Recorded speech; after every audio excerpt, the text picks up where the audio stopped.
Chapter 5 of the Narrative of the Life of Frederick Douglass by Frederick Douglass. Narrated by Greducator.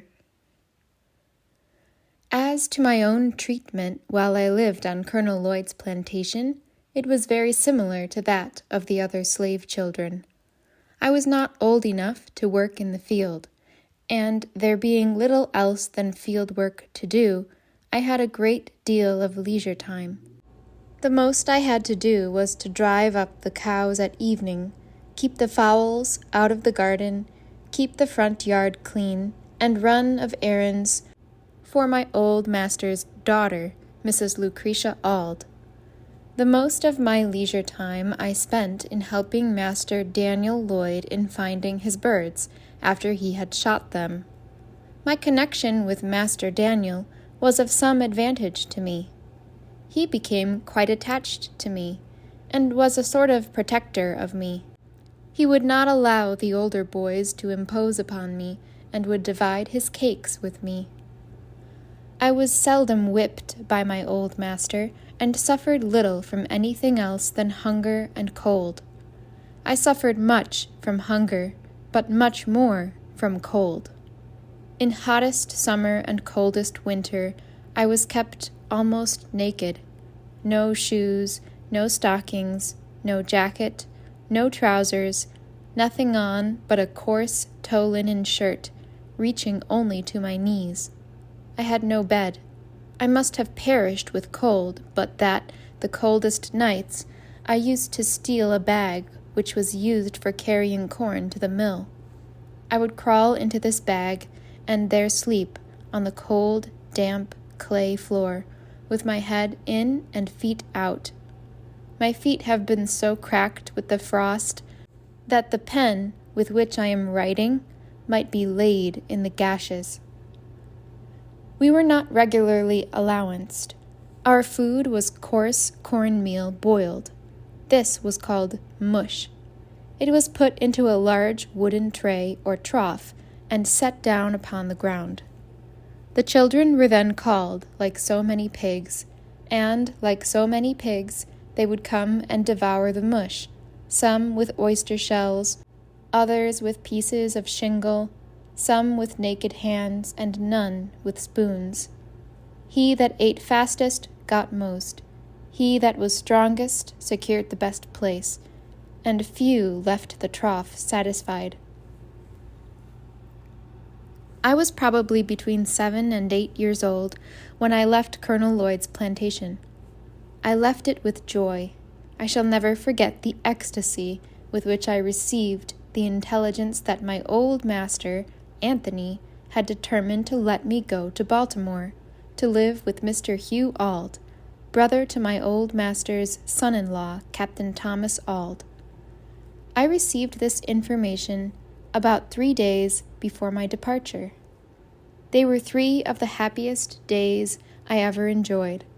I spent the most part of all these 3 days in the creek, washing off the plantation scurf and preparing myself for my departure.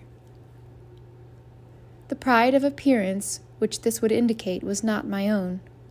I spent the time in washing not so much because I wished to, but because Mrs. Lucretia had told me I must get all the dead skin off my feet and knees before I could go to Baltimore, for the people in Baltimore were very cleanly, and would laugh at me if I looked dirty.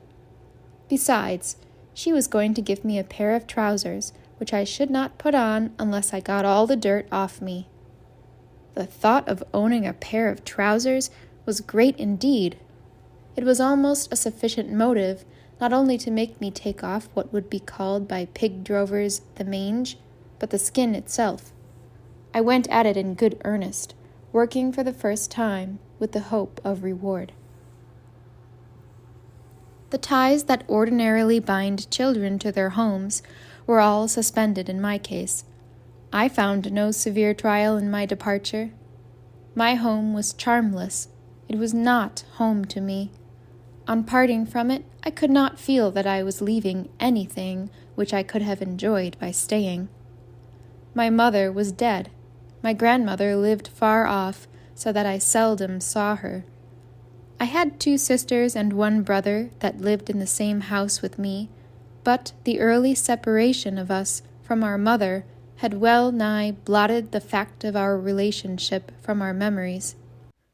I looked for home elsewhere, and was confident of finding none which I should relish less than the one which I was leaving.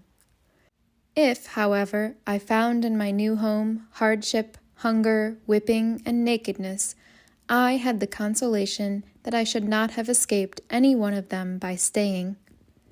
Having already had more than a taste of them in the house of my old master, and having endured them there, I very naturally inferred my ability to endure them elsewhere, and especially at Baltimore, for I had something of the feeling about Baltimore that is expressed in the proverb, that being hanged in England is preferable to dying a natural death in Ireland. I had the strongest desire to see Baltimore. Cousin Tom, though not fluent in speech, had inspired me with that desire by his eloquent description of the place. I could never point out anything at the great house, no matter how beautiful or powerful, but that he had seen something at Baltimore far exceeding, both in beauty and strength, the object which I pointed out to him.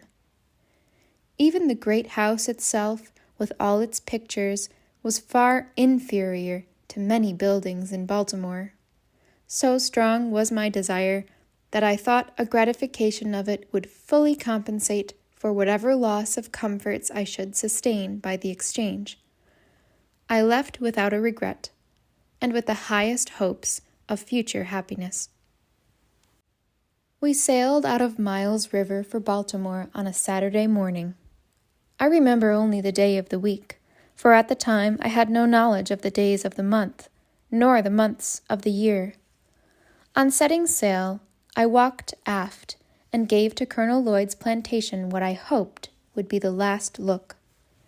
I then placed myself in the bows of the sloop, and there spent the remainder of the day in looking ahead, interesting myself in what was in the distance, rather than in things nearby or behind.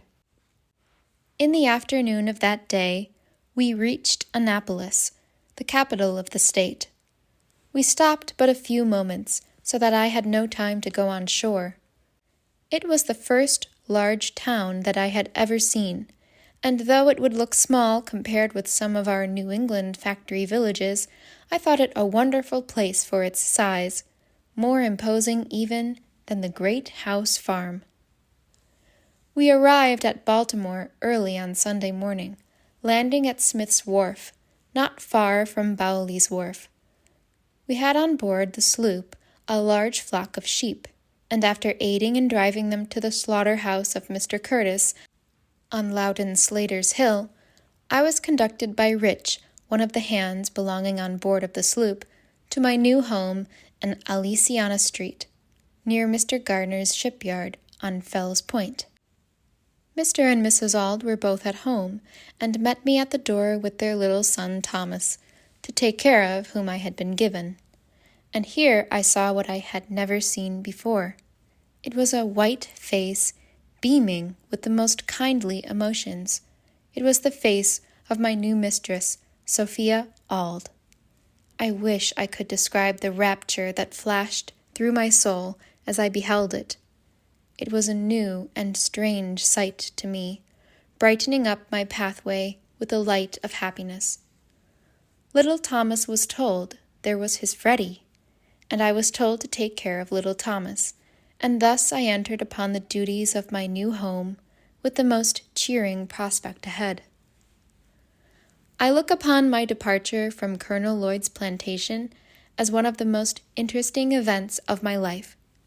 It is possible, and even quite probable, that but for the mere circumstance of being removed from that plantation to Baltimore, I should have today, instead of being here seated by my own table, in the enjoyment of freedom and the happiness of home, writing this narrative, been confined in the galling chains of slavery. Going to live at Baltimore laid the foundation and opened the gateway to all my subsequent prosperity. I have ever regarded it as the first plain manifestation of that kind providence which has ever since attended me, and marked my life with so many favors. I regarded the selection of myself as being somewhat remarkable. There were a number of slave children that might have been sent from the plantation to Baltimore. There were those younger, those older, and those of the same age. I was chosen from among them all, and was the first, last, and only choice.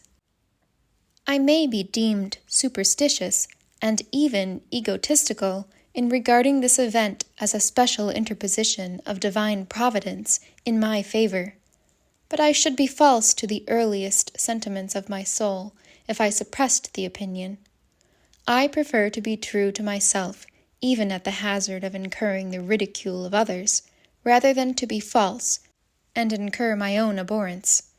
From my earliest recollection, I date the entertainment of a deep conviction that slavery would not always be able to hold me within its foul embrace, and in the darkest hours of my career in slavery, this living word of faith and spirit of hope departed not from me, but remained like ministering angels to cheer me through the gloom.